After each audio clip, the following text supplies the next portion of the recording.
جب اپنوں میں غدار، مکار، منافق پیدا ہو جائے تو میدان میں کھڑا شیر بھی کتوں سے ہار جاتا ہے۔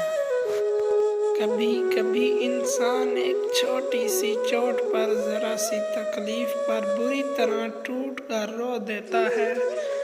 دیکھنے والے طنز کرتے ہیں کہ اتنے سے درد پر بھی کوئی روتا ہے، لیکن وہ یہ نہیں جانتے کہ یہ نہ رکنے والے آنسو بظاہر نظر آنے والی اس چوٹ کے نہیں، بلکہ اندر کے اس درد کے ہیں جو انسان کسی سے کہہ نہیں پاتا، اس تکلیف کے ہیں جو انسان اکیلے سہتا ہے۔